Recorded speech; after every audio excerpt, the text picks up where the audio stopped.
इस बार जो ट्रिप हमने प्लान किया है उसमें हम जा रहे हैं हाटू पीक, जो कि हिमाचल के शिमला डिस्ट्रिक्ट में लोकेटेड है।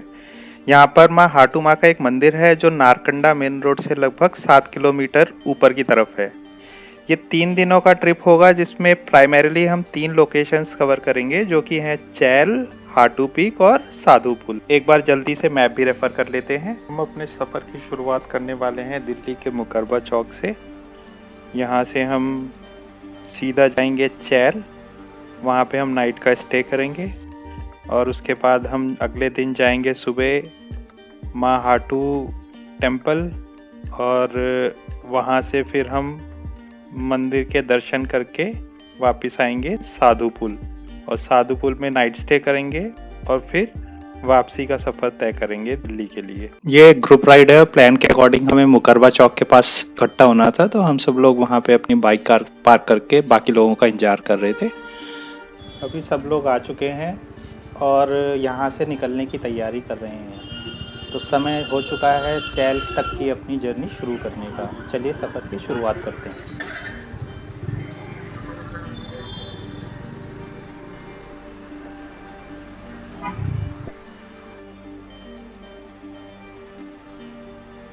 हमारे हाटू पीक के सफ़र की शुरुआत हो चुकी है। अब तक आपको अंदाज़ा हो गया होगा कि यह एक ग्रुप राइड है। प्राइमरीली इसमें सारे बाइक राइडर्स ही हैं, पर एक कार भी है जो हम लोगों के साथ इसमें यात्रा कर रही है। हम लोग करीब 15 राइडर्स हैं और 3 पिलियन राइडर्स हैं। 4 लोग कार में भी हैं।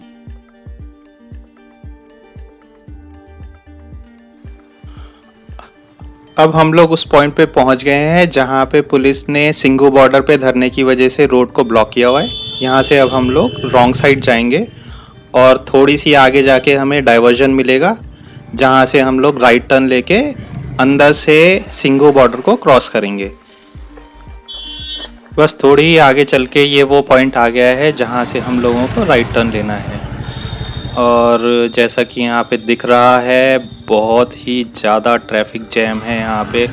मुझे वीडियो पॉज करनी पड़ेगी और जैसे ही हम यहाँ से निकलते हैं वीडियो शुरुआत करते हैं।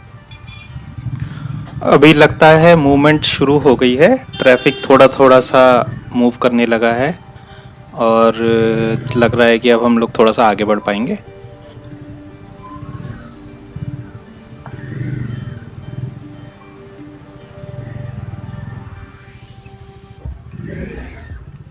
जैसा कि आप लोग देख रहे हैं, ट्रैफिक बहुत ज़्यादा है, पर फिर भी बाइक पर होने की वजह से हम लोगों को थोड़ा बेनिफिट मिल जाता है। कभी लेफ़्ट से या राइट से ऐसी ओपनिंग मिल जाती है जहां से हम लोग इजीली राइड कर पाते हैं। ये वो पॉइंट है जहां से सारा ट्रैफिक लेफ़्ट हो जाता है। अभी सब लोग लेफ़्ट होने के लिए वेट कर रहे हैं, क्योंकि यहाँ से जो आगे का रूट है वो बहुत ही संकरा है और बहुत ही जैम रहता है। तो समझदारी इसी में है, यहाँ से लेफ़्ट ना होके आगे से लेफ़्ट लें। तो जैसा कि मैंने आपको बताया था, हमने वहाँ से लेफ़्ट ना लेकर हम थोड़ा आगे बढ़े और आगे आके हम लोगों ने लेफ़्ट टर्न ले लिया। अब आप देख सकते हैं यह रास्ता उस रास्ते से बेहतर है।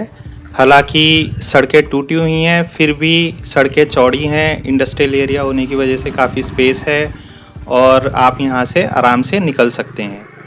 बस कुछ ही दूर पर सीधा चलने के बाद हम लोग यहाँ से बाहर हाईवे पे निकल जाएंगे।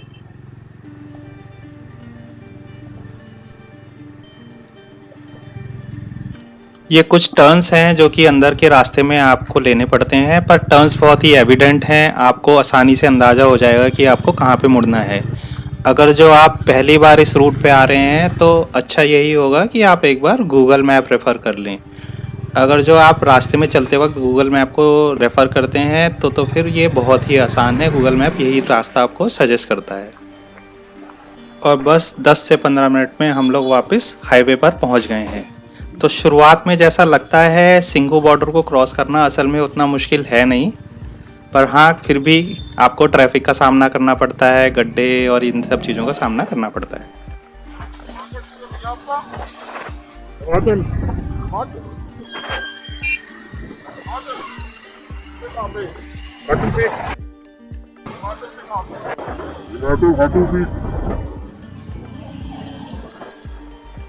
हालांकि हम लोग हाईवे पर तो आ चुके हैं, पर ये जो कुंडली से मूर्थल तक का रूट है, यहाँ पर हाईवे वाला रिलीफ हमें अभी नहीं मिलने वाला।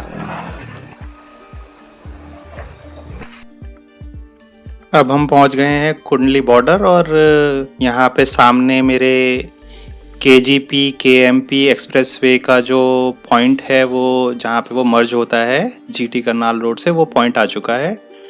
कुछ लोग इसे ईस्टर्न पेरिफेरल एक्सप्रेसवे और वेस्टर्न पेरिफेरल एक्सप्रेसवे के नाम से भी रेफर करते हैं।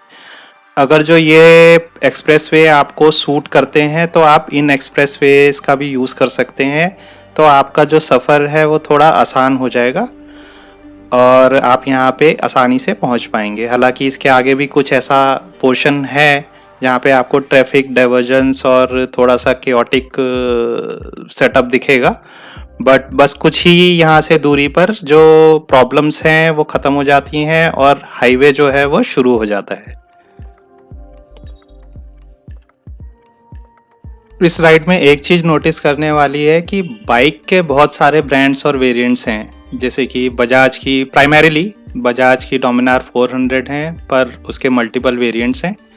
फिर रॉयल इनफील्ड की बुलेट्स हैं, again multiple variants. Royal Enfield की एक इंटरसेप्टर 650 है, दो बजाज की एवेंजर हैं, एक बजाज की पल्सर 220 है, एक टीवीएस की एक्सपल्स है और एक हायोसंग है। सो काफ़ी टाइप की बाइक्स हैं इसमें।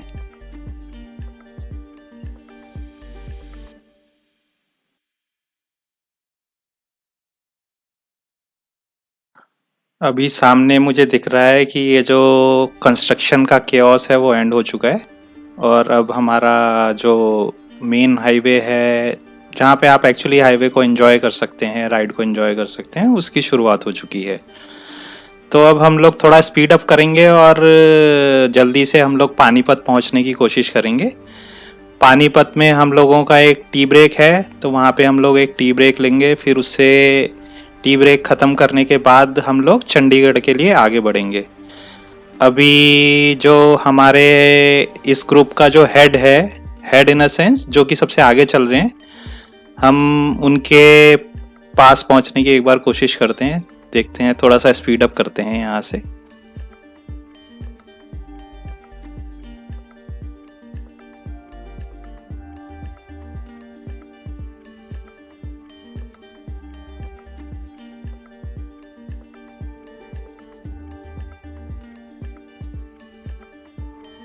इस तरह की ग्रुप राइड के कुछ फ़ायदे भी होते हैं और कुछ नुकसान भी होते हैं।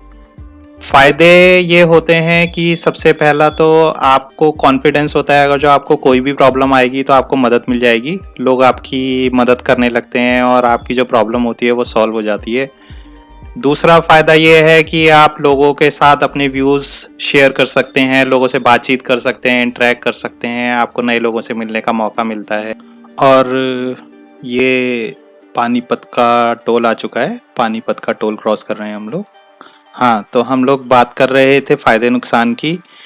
तो तीसरा फ़ायदा ये है कि उन लोगों के लिए जो लोग अटेंशन को बहुत एंजॉय करते हैं, तो आपको रास्ते में बहुत सारी अटेंशन मिलती है, लोग आपसे सवाल पूछने लगते हैं, आप में इंटरेस्ट लेते हैं, तो वो भी एक कुछ लोगों को फ़ायदा लगेगा।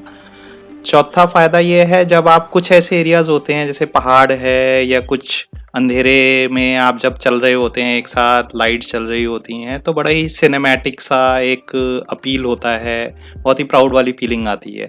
तो ये कुछ फ़ायदे हैं। अगर जो नुकसान की बात करते हैं तो नुकसान ये है कि आपकी जो ओवरऑल स्पीड है वो बहुत स्लो हो जाती है। दूसरा नुकसान ये है कि आपकी जो फ्लेक्सिबिलिटी है वो कम्प्लीटली कॉम्प्रोमाइज़ हो जाती है।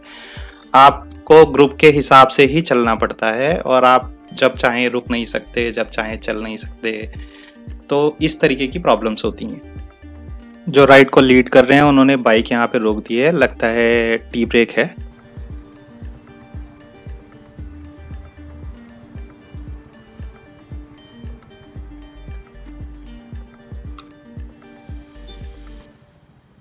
चाय का ब्रेक ले रहे हैं।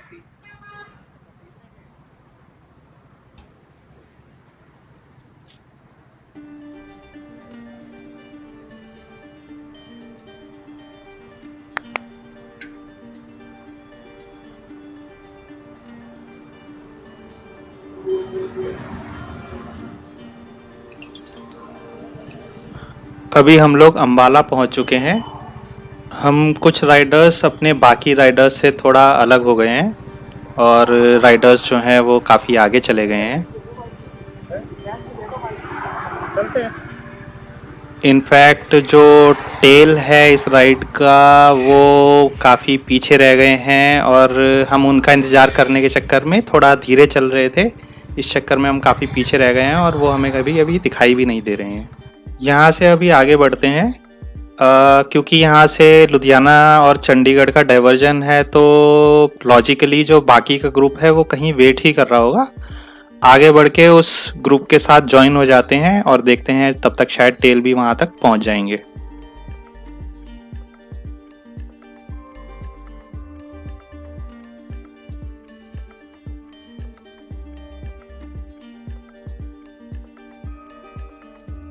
तो टेल मुझे शीशे में दिख गए हैं और अंदाज़ा हमारा सही था और ये बाकी का ग्रुप भी हमारा यहीं पे ही वेट कर रहा है। यहाँ पर 2 मिनट का हॉल्ट है, उसके बाद यहाँ से निकलते हैं चंडीगढ़ के लिए और फिर वहाँ पे होगा लंच ब्रेक। अभी हम लोग हैं चंडीगढ़ के KFC रेस्टोरेंट में। हम लोगों का लंच ओवर हो गया है और हम लोग यहाँ से निकल रहे हैं चैल के लिए। हम सोलन के रास्ते होते हुए अभी चैल की तरफ बढ़ेंगे। हम लोग कालका शिमला वाला रोड यूज़ करके शिमला डिस्ट्रिक्ट में एंटर करेंगे और सोलान होते हुए चैल पे अपना जो आज का जो सफ़र है वो ख़त्म करेंगे। चैल पे हमारा रिज़ॉर्ट है माउंटेन व्यू, वहीं हमें पहुंचना है। आज का टारगेट यही है। फिर हम लोग वहाँ पे अपनी इवनिंग स्पेंड करेंगे। बाहर सब लोग रेडी हो चुके हैं, लग रहा है बस हम 2-3 लोगों का ही इंतजार हो रहा है। चलिए जल्दी से आगे बढ़ते हैं।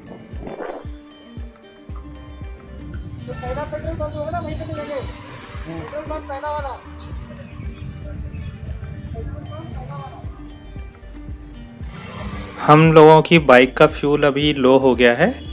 इवन दो फ्यूल लो इंडिकेटर अभी तक हिट नहीं हुआ है, पर जो फ्यूल के मार्कर है, जो लेवल इंडिकेटर है फ्यूल का, उससे हमें अंदाज़ा हो रहा है कि फ्यूल अभी लो है। तो बेटर यही रहेगा कि हम लोग यहाँ पे रीफ्यूल कर लें। तो प्लान ये है कि हम सब लोग एक ही पेट्रोल पंप पे रुकेंगे और वहाँ से रीफ्यूल करेंगे और फिर आगे की सफ़र की शुरुआत करेंगे वहीं से। तो यहाँ से आगे बढ़ते हैं और जो भी पहला पेट्रोल पंप पड़ता है वहाँ पे रुकते हैं और फिर वहाँ से आगे की शुरुआत करते हैं। ये कुछ प्रेप वर्क है जो कि बार बार करना पड़ता है जब भी अपनी बाइक को आप अनअटेंडेड छोड़ के जाते हैं। आपको जैसे फ़ोन है, इसको निकालना पड़ता है। कभी कभी जब आप बाइक को बहुत दूर पार्क करते हैं तो ये टैंक बैग भी खोलना पड़ता है। तो ये सारी जो प्रिपरेशंस हैं ये आपको कई बार स्टॉप्स पे बार बार करनी पड़ती हैं।